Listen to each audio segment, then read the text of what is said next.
გამარჯობა, ეს არის გადაცემა გვერდიდან და მე ვარ დავით კალანდია. სალომე ზურაბიშვილის გვერდზე წავიკითხე განცხადება. 26 იანვარს, ორშაბათს, 18 საათზე დაუსვი კითხვა პრეზიდენტს და მიიღე პასუხი. ჯერ გამიკვირდა, ვიფიქრე, როდიდან დაიწყო ამ ღვაწლმოსილმა ბანოვანმა პრეზიდენტ ყაველაშვილის პრესმდივნად მუშაობა, რომ აანონსებს თუ როდის გამართობს ყაველაშვილი კითხვა-პასუხის საღამოს მეთქი. მე მითხრეს, რომ თურმე მას თავი დღესაც პრეზიდენტად მიაჩნიაო. დავიჯერო მისი გარემოცვა მას უმალავს, რომ ის პრეზიდენტი აღარ არის.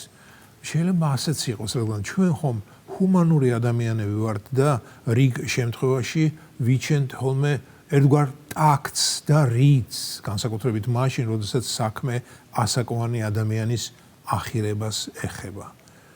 ახლა მე რასაკვირველია ვაზვიადებ, სალომე ზურაბიშვილმა მშვენივრად იცის, რომ უკვე წელიწადზე მეტია, რაც საქართველოს პრეზიდენტობის ვადა ამოეწურა, მაგრამ მაინც თავისას არ იშლის და თამაშობს პრეზიდენტობანას.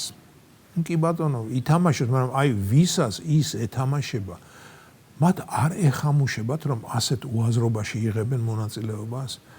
არ უჩნდებათ ესპანური სირცხვილის გრძნობა, როდესაც ხედავენ, როგორ ირგებს სალომე დაკარგული დიდების მანტიას.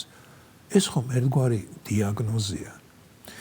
მეორეს მხრივ, სალომე ზურაბიშვილი არის მაკეინის ინსტიტუტის ლენინური სტიპენდიატი და ალბათ იმ ინსტიტუტშია ასეთი მოთხოვნა, რომ სალომემ განაგრძოს პრეზიდენტობანას თამაში, თორემ შეუწყვეტენ დაფინანსებას და დატოვებენ მშრალზე.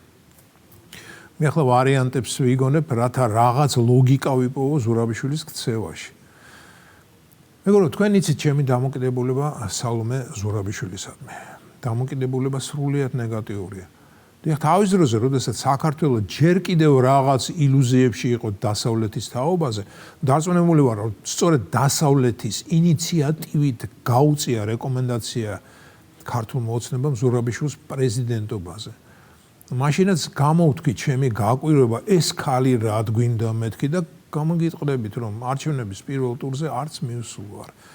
მაგრამ მერე, როდესაც მეორე ტური დაინიშნა და ზურაბიშვილსა და გრიშა ვაშაძეს შორის უნდა მომხდარიყო არჩევანი, კეთილი ვინები, ავდექი, წავედი და საკმაოდ გულგრილად შემოვხაზე სალომე ზურაბიშვილი.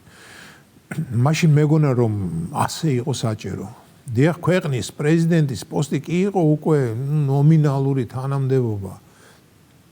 მაგრამ მაინც გრიშა ვაშაძე ნაციონალური მოძრაობის ულვაშიანი სახე უარესი ვარიანტი იქნებოდა ქვეყნისთვის. ახლა კი ჩუმად გეტყვით, მეგობრებო, რომ იქნებდა ჯობდა ვაშაძე რომ აგვერჩია, რადგან მისი გადმობირება და მისი გამოყენება უფრო გახდებოდა შესაძლებელი. გრიშა ვაშაძე საკმაოდ გონიერი ადამიანია, მის ბექგრაუნდს რომ გადახედო, დაინახავ, მას ცეცხლი, წყალი და ლითონის სამოვარები აქვს გამოვლილი და ამიტომაც მე ხშირად მეფიქრება, იქნებდა, მაგრამ რაც მოხდა, მოხდა.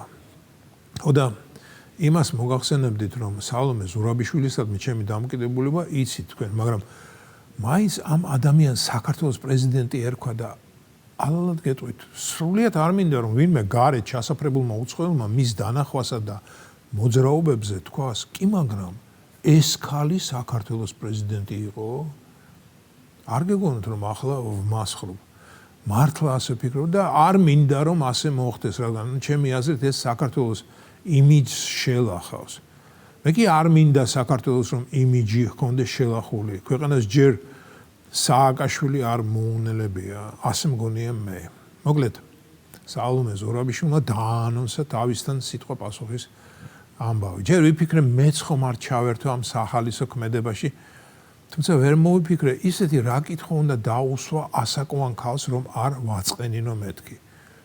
გამახსენდა ჩემი სამაგიდო წიგნი ილფისა და პეტროვის ოქროს კერპი. იქ სიმპათიური თაღლითი ოსტაბ ბენდერი უყვება თავის ამფსონებს, როდესაც ის წინასწარმეტყველს სამუელად მუშაობდა, ხალხი იმ წინასწარმეტყველებს სულ ერთსა და იმავე შეკითხვას აძლევდაო. რატომ არ იშოვება საქონლის ცხიმი? ანდა თქვენ ებრაელი ხართ?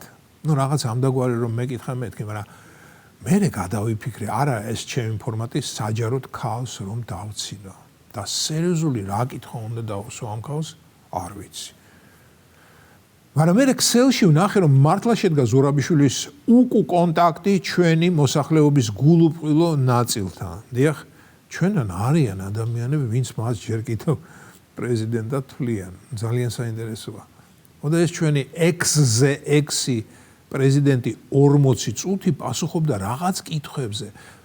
დავიწყე მოსმენა, მაგრამ პირველსავე პასუხზე, რომ თურმე ქართული ოცნება ყველა მიმართულებით აფუჭებს ურთიერთობას ყველასთან, დაწყებული სპორტსმენებიდან და დამთავრებული რომის პაპებამდე, გავაჩერე ვიდეო, რადგან მომწყინდა და აღარ მომინდა ამაზე ჩემი დროის ხარჯვა და ეს დრო უფრო რაციონალურად გამოვიყენე. 2026 წლის საოსკარო ფილმების ყურება განვაგრძე, რასაც თქვენს გისურვებთ, მეგობრებო. ეს იყო გადაცემა გვერდიდან და მე ვარ დავით.